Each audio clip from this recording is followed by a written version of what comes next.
Happy Monday, everyone. Welcome to HCDVCC Connects, where our goal is to connect systems and community members so that survivors of domestic violence can experience greater access to services and safety through collaborative efforts. I'm Thecia Jenkins, Training Director with the Harris County Domestic Violence Coordinating Council. As always, it is great to be with you here each Monday. And as you come in, please say hello. And remember also, so that your comments can be seen, that if you will give Facebook, StreamYard permission to show you on Facebook. All right, well, welcome to April. Can you believe that the first quarter of 2022 is over? I don't know about you, but it has been a whirlwind year already. And I have to say, for the most part, it's been really good stuff, really good stuff. But as we get ready to enter into the second quarter, it is the first part of April, and there's a lot of things going on in the month of April and some topics that actually intersect with this issue of domestic violence.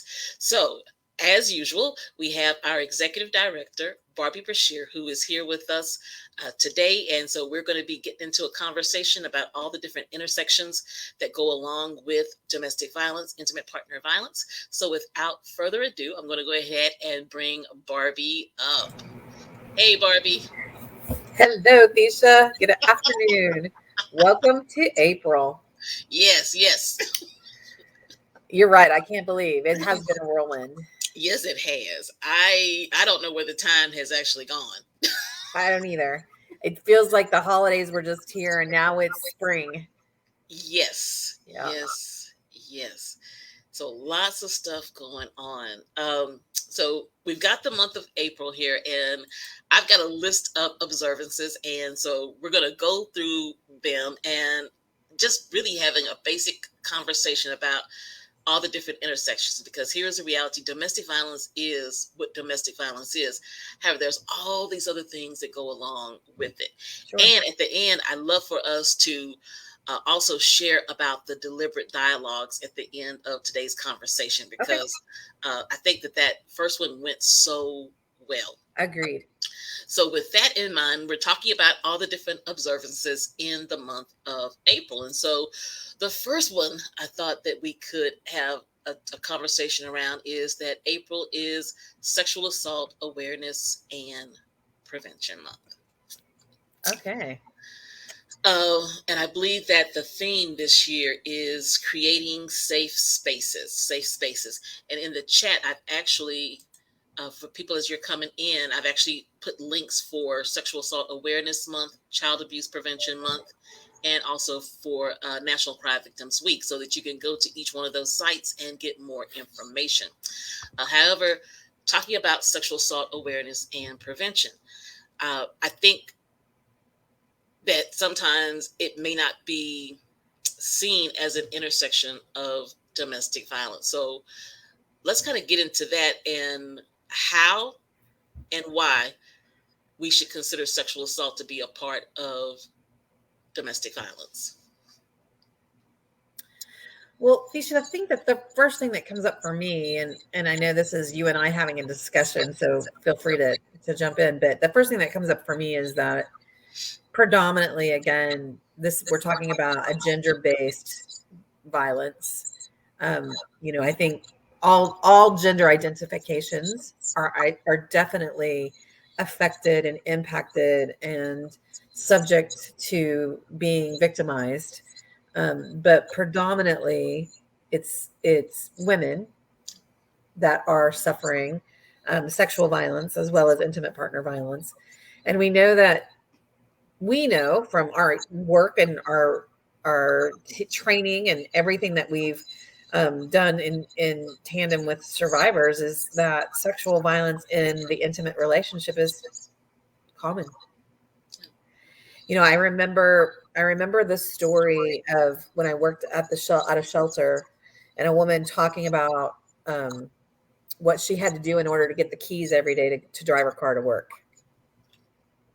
And what she had to do was, without her consent, without her wanting to, is to engage in oral sex or other kinds of sexual activities with her partner just so he would give her the keys so she could drive the car to get to work every day. Definitely sexual violence, right? So that intersection that you're talking about is so important to be thinking about how we increase access to services and safety, how we help folks find safe spaces. I love that the theme is around those safe spaces, having a safe space just to be able to talk about their experience, someone's experience, without judgment, with the full weight of support from another human being to hold space for that, is so very important. As you were talking, I remember having a conversation with a woman. It was actually when I first came on board with HCDVCC and the work that was being done with the launching of the victim advocacy program out of the sheriff's office. And one of the questions, part of the assessment, was asking about the intimate life of the survivor complainant with the suspect. And I remember the first time I asked, have you ever felt uncomfortable being intimate with your partner or felt like you were being forced? And probably every time I would ask that question, there would be this look of surprise that would come on the survivor's face. And I think it was linked to the fact that we were having a conversation about their husband or boyfriend. Right. And so that thought process, that mindset never entered Right. about sexual violence, sexual assault. Agreed. Well, and I think you and I come from the generation where consent wasn't the topic, right? We didn't, I know I was very uneducated about sexual interactions with other human beings, just from, a familial standpoint. We didn't talk about that, but even, in my college years, and you and I are the same generation, our college years, consent wasn't something that was talked about. And so I'm so grateful to what's happening in the work and in the movement that consent is so talked about. Like, it seems that, that hopefully a whole new generation of kiddos are growing up understanding that they have the ability to say no. You can't, this won't happen without both of us engaging in open dialogue about consenting to touch or to do these things together, right? Exactly. And I was actually talking to a group of college students and last week, and that whole idea of, or the concept of, consent versus coercion. Yeah. As a council, we have the Title IX committee, and so here's number one is getting that information out about Title IX. Yeah. The whole classroom of probably, I think in all, of 33 students that day. And when asked about Title IX, they were like, no, but it's, even though it's in their syllabus, because the professor's like, it's in your syllabus. And so just number one, making sure that we put the information out there. And then secondly, following up to ensure that people are reading the information and that it resonates with them. Right. And moving that conversation forward, just the conversation that ensued as we talked about consent and coercion, and just overwhelmingly the majority of the students saying, this is so important for us to be having this conversation, because this is stuff that, you don't think about what consent truly means and how consent can look in a relationship. That if you've been dating someone long term and there's this idea that I'm always going to be available to you sexually, or that first date, how do you have that cumbersome conversation? And some of the things we got into was, it's not about the actual sex act itself, but it's that conversation that should be coming, and the trust and the safety. Right. That makes sense. Absolutely. Yeah, 100%. And to me, that's the culture shift that's happening, right? So again, going back to the time, the era that we experienced, even the movies, even I think of some of the crazy movies, the coming of age movies that were all about sex, where consent wasn't at all part of those sexual acts. Their rape scenes is what they were. And then I remember even being in college and I lived in the dorm, the girls' dorm, and the stories of frat parties and what was happening at the fraternity parties. And, you know, every weekend, sexual assault. Every weekend there was a sexual assault, right? But nobody called it that. Exactly.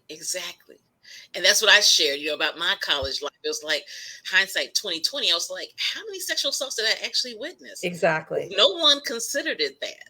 Exactly. It was just, she was passed out. She had some of that famous punch. Yeah. Trash can punch. Yep. Exactly. So definitely, sexual assault is very often a part of the violence that happens in relationships between partners, intimate partner violence. Yep. It also can be um, I don't want to say a precursor, but it could be, we talk about using the danger assessment, and that can be one of the things that can foreshadow that this person could potentially become a homicide victim. Sure. Yeah, it's a higher indicator of lethality, right? Yes. It is. Along with strangulation, yes, and threats of homicide or suicide, the use of sexual violence within the relationship is a very strong indicator of lethality and high risk for that survivor or that person to be killed by their partner. And so that's why it's so important. So, for those who will come and watch the replay, so if you are a nurse or someone in healthcare, that's why it's so important to ask about relationships. And if you've got someone who's consistently coming into your clinic or your medical office and they are constantly having sexually transmitted infections, to be having those conversations around what does the negotiation of healthy sex look like in that relationship. Exactly. Yes. So it is Sexual Assault Awareness and Prevention Month, and just some side notes, stats on that. We know that about every 2.5 minutes a sexual assault happens in this country. Every 2.5 minutes. That is huge. And 1 in 4 girls and 1 in 6 boys will be sexually assaulted before they ever turn 18. And looking at those long-term effects when we bring to the conversation about adverse childhood experiences, and that again linking that to the future possibility of that person being in an abusive relationship. So again, it's so important to understand that this issue of sexual assault, sexual abuse is so important in the impact that it has on people's lives long term. So any other thoughts before we move into the next observance? No, just one thought is the resources available. There's the National Domestic Violence Hotline, 1-800-799-SAFE. And then there's the RAIN, the Rape and Incest Network. And I don't have that on the tip of my tongue, but there's the RAIN hotline. There's also, Houston Area Women's Center has a domestic violence and a sexual assault program.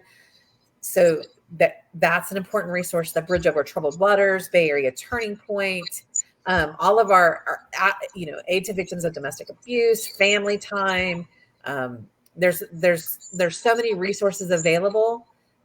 And the easiest number of all to remember is 211, United Way Helpline. It unlocks the door to all of those other resources. So if you can't remember any number, remember 211. And thank you for saying that. Family time. I've actually been working with them on another project, and I've asked them to send some information because I didn't realize the amount of counseling services that they provide, and that's right there in the Humble area. So again, for those, whether you are a first responder, service provider, or a survivor, and you are in the Humble area or North Houston area, that Family Time really is an excellent resource. And they're doing, based on the conversation that I had with one of the advocates, they really offer a lot of different services for survivors of domestic violence and sexual assault. So just want to put that out there. Thank you. And there's no need to keep this in silence, right? When keeping this trauma and this pain in silence keeps the trauma from healing, right? So there, Brene Brown talks about shame. Like, there is nothing to be ashamed of in terms of sexual violence. The victim did absolutely nothing wrong. and shining the light on it and talking about it and getting the help that you want and need diminishes the shame. Exactly. And here's the other part that came up last week, because I had quite a few opportunities to do some online and some face-to-face community work, is to be very clear that you don't have to currently be in that particular relationship. So even if you were sexually assaulted, sexually abused, you may be 70 years old. And here's the thing, if you were 15 when that happened and you never got counseling or talked to someone about it, all of the local programs that Barbie just shared, you still are eligible for those programs. So maybe you never got counseling. Even if you're 70, and again, you were 15 when it happened, you are eligible to get the counseling now. So it's never too late. It doesn't have to be something that has happened currently. It could be something in the past. So just wanted to make that clear. So let's go ahead and move on. So we know it's Sexual Assault Awareness and Prevention Month. And we also have Child Abuse Prevention Month. Child Abuse Prevention Month. And so I know that you have done some work around this, and also, in your life, you are connected to someone who is working with children all the time. So please share about child abuse and also that intersection with domestic violence. Well, again, that intersection is strong. The correlation, national statistics tell us anywhere between 30 and 60% of cases where there's intimate partner violence, there's also child maltreatment happening. So, and if we kind of land in the middle of the 50% or higher of those families where intimate partner violence is happening, there's a kiddo who's also experiencing child maltreatment. And that can be emotional abuse, physical abuse, sexual violence. It's all of those things. So the intersection is strong. And kiddos that are growing up in homes where they're hearing violence and witnessing violence are suffering the trauma of that, and often the direct trauma of themselves being physically or sexually assaulted. And, I talked about this term a moment ago about the adverse childhood experience. So connecting that to when the child witnesses it, because here's one of my things that I get hung up on is that when I read or hear a news story, woman killed by a strange partner, and the children were not harmed. Tell us about that part. Well, they might not have been physically harmed in that event that happened that resulted in the homicide. What was happening in that home prior to that? And what about witnessing or being in the home when that homicide happened, right? The trauma of that is life-changing, forever changed. I also want to build on this, the adverse childhood experiences. I think it's if you take the quiz, the ACE quiz, there are 10 questions to answer, and you get a point for each question. The higher your points, the more at risk that kiddo as an adult is for negative health consequences, right? So there's a direct correlation between experiencing childhood traumas and having negative health consequences as an adult. And a score of 6 or higher. So if I get 6 points when I take that quiz and I get 6 points, my average life expectancy is 20 years less than the normal human life expectancy rate. So I would lose 20. I'm at risk for losing 20 years of my life due to negative health consequences for preventable childhood trauma experiences, right? This is something that we have to all be paying attention to. When I first heard that, and actually it was, God, I can't think of it. I lose sight of a person's name. But the first time I heard that in a training about the possibility of losing 20 years off one's life. And there's this magic number of 70 that is, for the most part, is expected. So that's huge. That's huge, is that by witnessing violence as a child, and again, this isn't some random study. This is based on what I think like a 10-year study. And years, right? Exactly. And that people, our lifespan can decrease because myself, I'm diabetic, and I just really began to understand about adverse childhood experiences. I think I started learning about it maybe 5 or 6 years ago. And when I look back, and if I do my ACEs, I'm probably about 3, 4, or 5 myself. And understanding that how that trauma lives in the body, and also the coping mechanisms that you develop to deal with the trauma. Exactly, Thesha. Exactly. Dr. Vanderkolk talks about that in his book, The Body Keeps the Score, right? Yes. Like Yes. our body, our physical being is forever changed because of trauma experiences in childhood. It changes, Yes. right? So all of these hormones that we have, that cortisol, fight or flight, all of those things, those are chemicals that our body releases to tell us to be safe. And so when a kiddo is growing up in violence every day in their home, and that cortisol is kicked on continually, their body and their mind is forever shaped because of that release of hormones, right? Exactly. So that's my very dumbed down version of neuropsychology and neurobiology and what happens. But the thing is, it's preventable. Yes. Yes. And so, one of my thoughts has been, and again, not an expert in ACEs, however, just having that understanding and really wanting everyone to really know about it. So when I think about teachers, when I think about future parents, and I know that the agency, and you are, we've talked about this once before, so I'm going to toot your horn. You are a published author. And some of the work I believe that you did in this publication is centers around what happens when children are exposed to violence. And I believe it's the myths. So if you'll just kind of talk about that a bit, and also share about the book, and Rebecca will also put a link to the book in the chat box. So talk about that a little bit. Well, so let me talk about MISC, which is, we are fortunate to be engaged in working with Dr. Carla Sharp at the University of Houston psychology department. And she's a phenomenal human being, researcher, psychologist. But she has brought to us an opportunity to explore how using this intervention can impact kiddos' well-being. So their ability to learn and their mental well-being, as well as the parents' mental well-being. And it's called Mediated Interventions for Sensitizing Caregivers.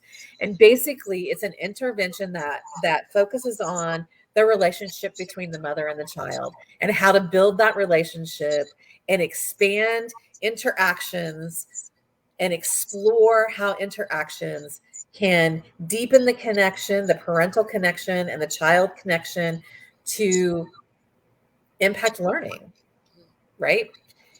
And what a beautiful place for us to explore this with folks that are experiencing intimate partner violence, because we all know that what do we hear from survivors about what is one of their number one worries? The children. Their kiddos. Yeah. Right? My number one worry is my kiddo. And so if we can find ways to help parents feel better about protecting and helping and securing futures for their kiddos, isn't that everything? So I'm really excited about this intervention. Mediated Interventions for Sensitizing Caregivers. We are in the process of, we have a 4-year National Institute of Health grant. I don't, Dr. Sharp does, and she'll be using that time to explore how this intervention can move the needle and help improve outcomes for kiddos and for parents that are experiencing intimate partner violence in their lives. Awesome.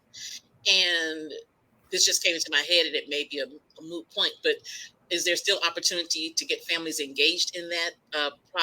Well, it's a very, since it's a research project, it will have parameters around it. So it'll be working with families that are engaged in a housing program. So starting with the domestic violence housing programs that we and our partners have, that will be where it begins. once we're out of, the research phase and we start talking about how, if we find that this is an effective intervention, then we start talking about now what do we do with that and how do we ramp that up so that we're extending this intervention to others. Okay, awesome. And the title of the book? It is called Growing Up Resilient. Growing Up Resilient. Love that cover. This is actually artwork by one of the developers of the intervention. So, yeah. All right, so we should be seeing that come up. Let's see.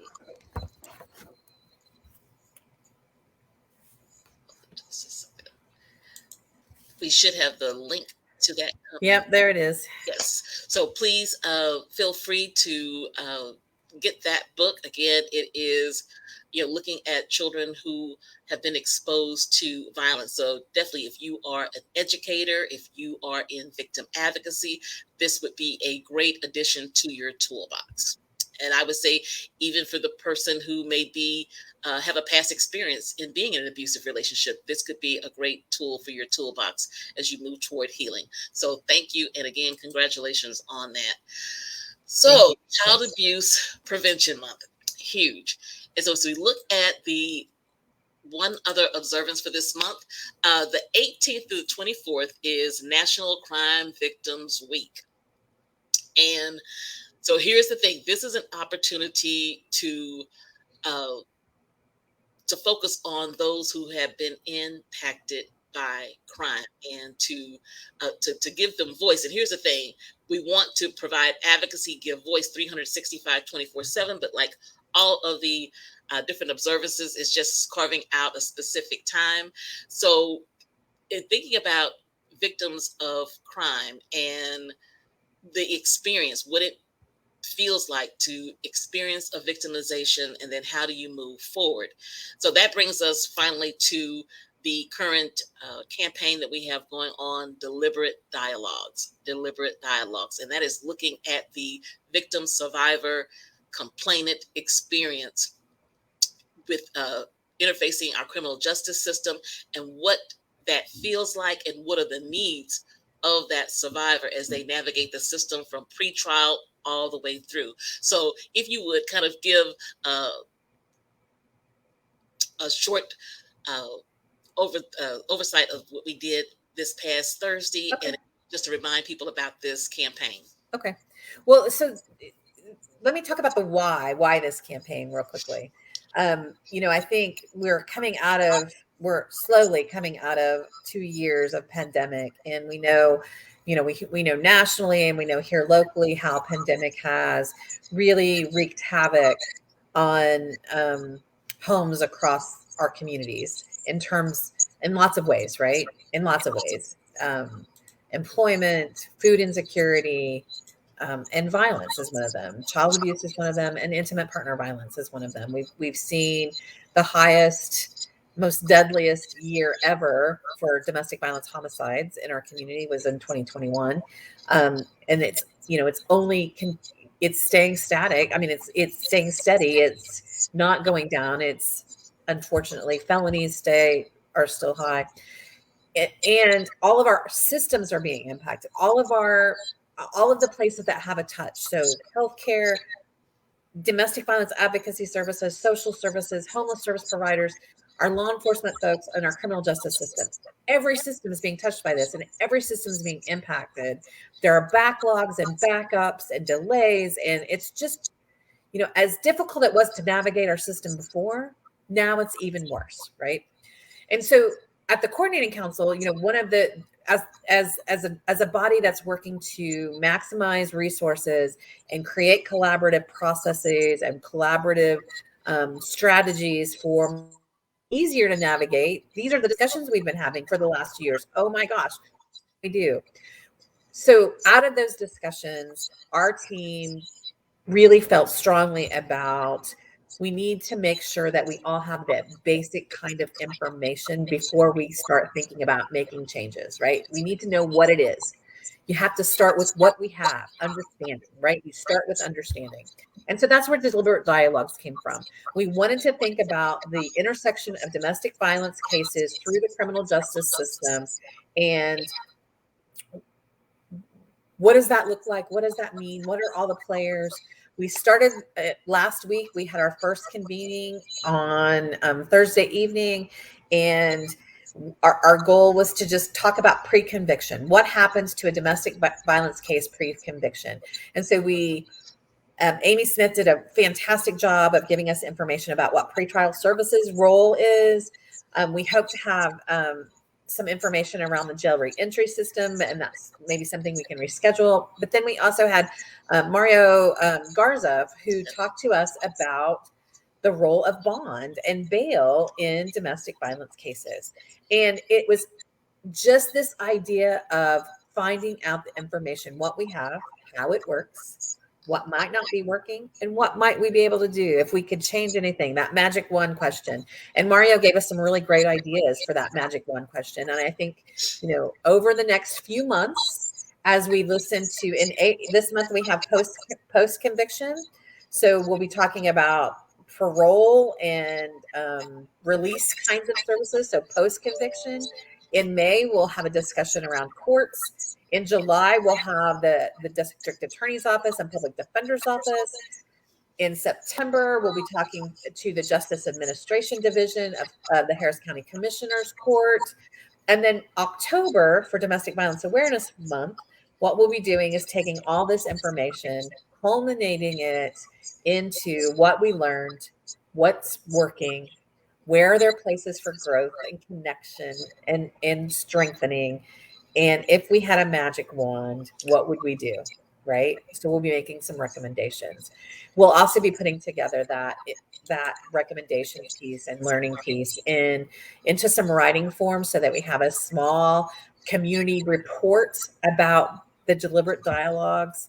And then, of course, then we get to work. Not that we're not already working.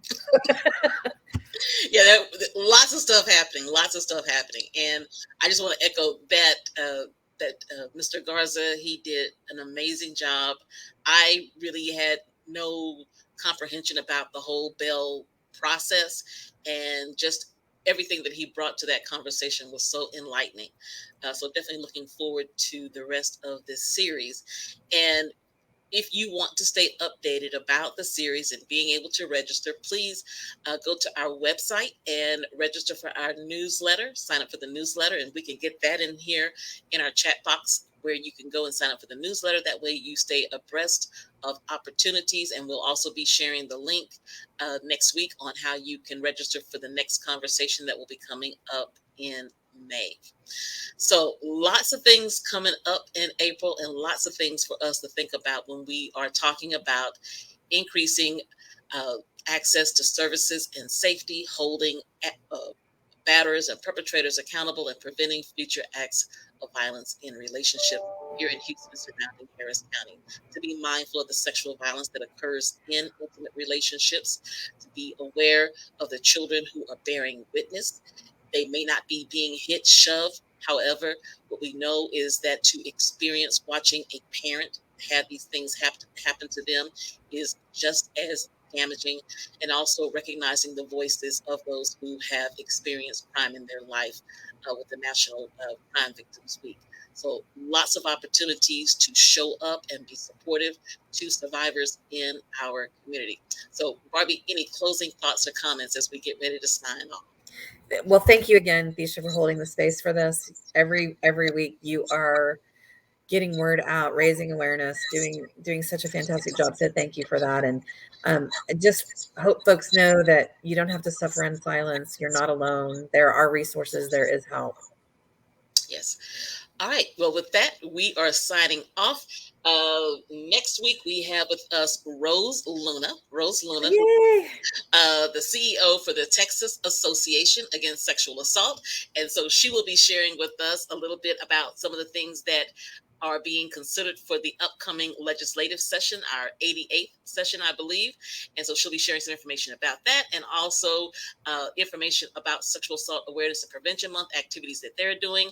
Hopefully, they should be having a conference coming up. So we're gonna get all the tea about Texas Nice. Association Against Sexual Assault.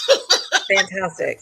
So make sure you join us next week and have an amazing rest of the week. And I'll see you here next Monday. And remember, invite somebody to come and watch. And if you're watching the replay, share, because we believe that as an agency that we are sharing information that can be helpful for those who are first responders and also for those who are survivors. Thank you so much for tuning in. And again, we'll see you next week. Bye-bye.